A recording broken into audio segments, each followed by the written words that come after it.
Halo, Assalamualaikum warahmatullahi wabarakatuh. Ya, pertemuan kali ini kita akan fokus pada persiapan ISP Biologi. Ya, pertemuan pertama bisa akan membahas dua bab sekaligus. Yang pertama keanekaragaman hayati. Ya, ini mungkin kalau udah pernah belajar, jadi kita ulang supaya ingat-ingat kembali materinya. Ya, jangan lupa dipahami dan disimak video penjelasan dari Miss. Oke? Nah, pertama itu keanekaragaman hayati. Ini kita tahu ya bahwa di bumi kita sangat beragam, ya, mulai dari makhluk hidupnya, ya, hayati, makhluk hidup, keanekaragaman makhluk hidup. Oke, nah keanekaragaman hayati dibagi menjadi tiga. Yang pertama keanekaragaman hayati tingkat gen, itu adalah keanekaragaman gen dalam satu spesies atau perubahan gen yang menyebabkan perubahan suatu sifat dari makhluk hidup, sehingga perbedaan gen menyebabkan terjadinya variasi dalam satu spesies. Tuh. Nah, di sini ada contoh dari bunga mawar, rosa, expert, ya. Lalu yang kedua ada keanekaragaman hayati tingkat spesies. Kalau tingkat spesies ini terjadi karena adanya variasi spesies di suatu tempat, ya. Contohnya adalah misalnya pada apes. Nah, apes ini kan nggak cuma ayam, ya, lebih banyak ada misalnya di sini burung atau burung apa, ya, macam-macam. Ini adalah keanekaragaman hayati tingkat spesies. Lalu yang ketiga itu ada keanekaragaman hayati tingkat ekosistem. Ya, dia adalah kesatuan yang dibentuk oleh adanya hubungan timbal balik antara makhluk hidup dengan lingkungannya, alias adanya simbiosis. Oke, nah ada dua komponen ada dua macam ekosistem. Yang utama ya, ada ekosistem daratan atau yang biasa kita sebut dengan terestrial, dan perairan atau akuatik. Nah, untuk ekosistem yang daratan, di sini ada hutan, ada taiga, ada savana, ada tundra, dan lain-lain.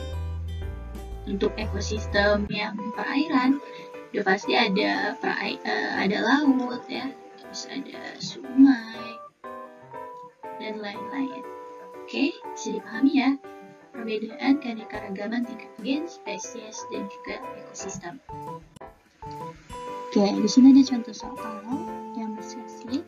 Yang pertama adalah berbagai buah jeruk antara lain, yaitu jeruk bali, jeruk nipis, jeruk konten. Hasil persilangan pada tanaman ini tidak pernah menghasilkan biji. Nah, hal ini menunjukkan ketiga jeruk tersebut merupakan termasuk ke dalam keanekaragaman hayati tingkat apa? Jawabannya adalah tingkat spesies. Loh, kenapa tingkat spesies? Kenapa bukan tingkat gen atau genus atau ekosistem? Atau ekosistem ini udah pasti salah. Tingkat genus juga nggak ada ya. Nah, tadi ada cuma 3. Varietas di sini adalah jenis atau lebih kepada misalnya kayak bukan asal lah. Kayak kalau misalnya orang hutan Jawa itu kan berarti namanya Pongo beli, Jawa tuh Sandaika itu. Nah, di sini nih menunjukkan varietas. Terus kalau gen, nah di sini ada nih antara gen sama spesies. Kenapa nggak gen aja jawabannya, Miss? Kenapa harus spesies? Nah, ntar penjelasannya ada di slide selanjutnya ya. Kenapa harus spesies bukan gen? Karena dia untuk ini tidak berlaku untuk gen ini tidak berlaku pada jeruk. Karena ketika nanti dia disilangkan, itu hasilnya bukan lagi fertil ya. Malah nanti hasilnya karena udah beda gitu, spesiesnya tuh udah beda gitu. Lalu yang kedua, di sini ada Camellia sinensis, Hibiscus rosa sinensis, ada Phlonorchis sinensis. Nah, dari jenis makhluk hidup ada kemiripan ada namanya, yaitu ada sinensis ya, sinensis. Nah, maka keempatnya merupakan keanekaragaman tingkat apa? Ini juga sama, jawabannya adalah tingkat spesies. Kenapa kok bukan ekosistem? Ya bukan ya, ekosistem. Genus juga bukan. Famili apa lagi? Kenapa nggak gen? Nah, karena ini mereka ini termasuk ke dalam apa namanya, satu keluarga ya, satu famili gitu. Dia juga berarti udah nggak bisa dikategorikan sebagai gen yang sama, kecuali misalnya kalau gen itu contohnya sini misalnya ada padi dan ketan. Ketan kan dari padi ya. Tuh, nama latinnya apa dia? Oryza sativa. Nama latinnya ketan apa? Sama, Oryza sativa juga. Tuh.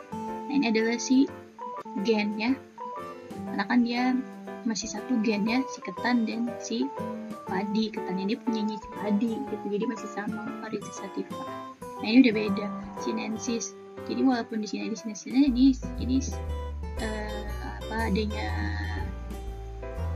adanya varietas dalam satu spesies. Ya, nah ini penjelasannya. Nah, yang pertama, keanekaragaman hayati tingkat gen. Nah, keanekaragaman ini dapat ditunjukkan dengan variasi susunan perangkat gennya dalam suatu spesies. Misal pada variasi mangga, itu ada mangga manis, mangga golek, mangga godong misalnya. Terus atau pada anjing, bisa ada anjing bulldog, larder, poodle, dan lain-lain. Nah, prinsip keanekaragaman hayati tingkat gen, jadi jika dikawinkan maka hasilnya fertil karena masih satu spesies, kan? Hanya terjadi variasi, bukan spesiasi. Jadi nggak timbul spesies baru, ini cuma variasinya aja. Nah, jadi menuliskannya pun masih sama dua nama. Ya, ada Oryza sativa variasi pandan wangi atau Oryza sativa variasi ojo lele, itu kan. Tuh, ini kan berarti masih tingkatan gen karena masih padi. Nah, KR ini tidak terjadi pada berbagai jeruk, ikan, burung, ganggang, jamur, dan lain-lain. Nah, kalau keanekaragaman tingkat jenis atau spesies, ini ditunjukkan dengan adanya variasi jenis pada makhluk hidup yang berbeda antara spesies yang satu dengan yang lain dalam keluarga yang sama. Misal, ada keluarga Papilionaceae ya kan, terdiri dari kacang-kacangan. Ada kacang hijau, misalnya, terus ada buncis, ada kacang ercis. Nah, prinsipnya pada keanekaragaman hayati tingkat spesies, kalau dikawinkan dia steril karena beda spesies. Nah, jadi udah terjadi spesiasi. Jadi penulisan namanya itu ada dua nama dalam binomialnya yang berbeda, meskipun dia misalnya satu genus atau satu famili gitu, tapi penulisan spesiesnya ini berbeda. Nah, ini nanti pahami lagi ya perbedaannya, karena masih suka banyak yang keliru. Oke, kita lanjut ke bab yang kedua. Nah, di sini ada peranan makhluk hidup dalam kehidupan. Peranan makhluk hidup. Biologi memiliki berbagai bidang kehidupan ya, mulai dari pertanian, peternakan, perikanan, dan lain-lain. Beberapa peranan makhluk hidup itu salah satunya adalah bakteri dalam kehidupan yang memiliki peranan menguntungkan maupun merugikan. Jadi ada bakteri, terus ada jamur. Nah, di sini ada bakteri-bakteri yang menguntungkan. Banyak ya, biasanya ada pada pembuatan produk-produk makanan atau minuman. Ya, yang menguntungkan tuh biasanya. Ada pada tempe, Rhizopus oligosporus, terus ada tauco, Aspergillus oryzae, terus ada kecap, Aspergillus wenti atau soya ya kan, oncom, yogurt, keju. Nih keju ada dua, ada Lactobacillus lactis atau Bulgaricus. Banyak mentega juga bisa, Streptococcus lactis, Nah, ini juga ada tambahan ya pada pada Nata-de-coco atau Acetobacter pseudomonas ini yang diambil adalah bakteri-bakteri yang sering kita temui atau produk-produk makanan serta minuman yang ada pada kehidupan sehari-hari ya. Terus ada lagi apa tuh tadi, berempadat atau dari berat ketan kan, sekarang bisa cerevisiae, yogurt ada juga, dan masih banyak lagi ya bakteri-bakteri yang menguntungkan. Nah, lawan dari menguntungkan sudah pasti adalah yang bakteri merugikan atau pembawa penyakit.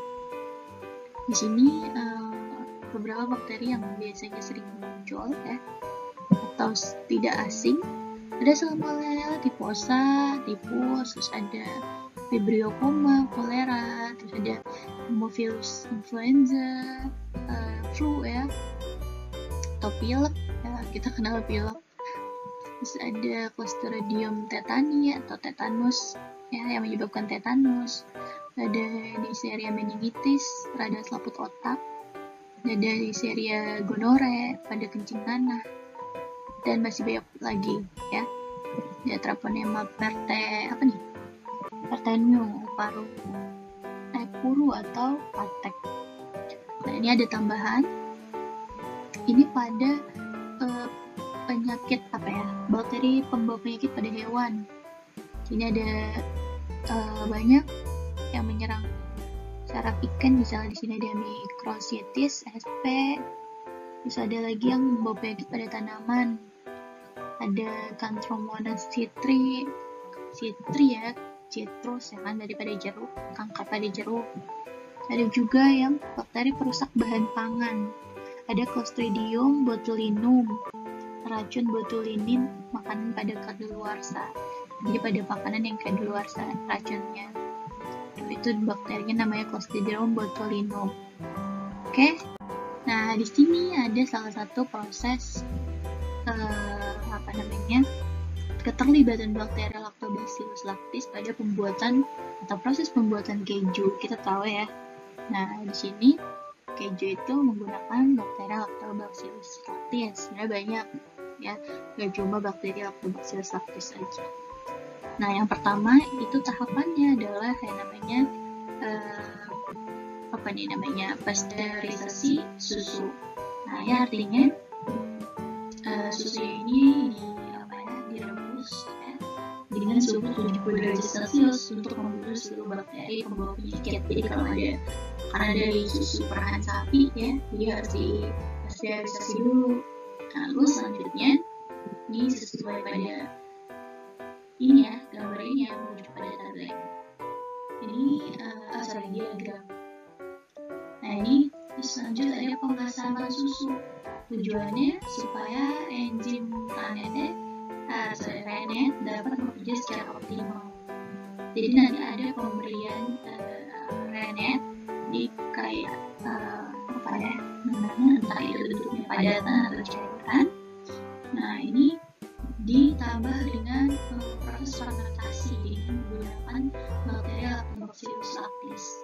Tujuannya untuk apa? Dia akan mengubah laktosa ini adalah kandungan atau zat yang terdapat pada susu menjadi asam laktat, sehingga derajat keasaman atau pH-nya si susu menjadi lebih rendah, dan si RNA ini dia akan bekerja secara optimal.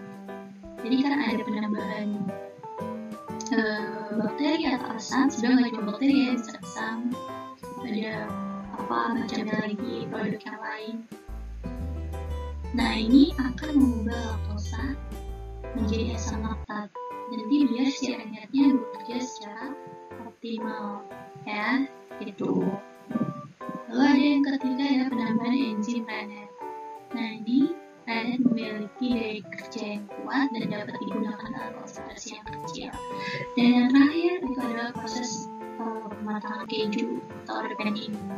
Nah, untuk menghasilkan keju yang berkualitas, dilakukan proses pematangan dengan cara menyimpan keju selama berada tertentu, gitu ya. Jadi bisa dipahami proses pembuatannya. Kita akhiri pertemuan pertama kali ini. Ada 2 bab yang kita bahas. Jangan lupa diisi soal-soal yang ada pada modul. Jika ingin ditanyakan silakan WA atau komentar di kolom komentar YouTube dan juga Pilar. Sekian, terima kasih. Assalamualaikum warahmatullahi wabarakatuh. Sampai jumpa di pertemuan selanjutnya.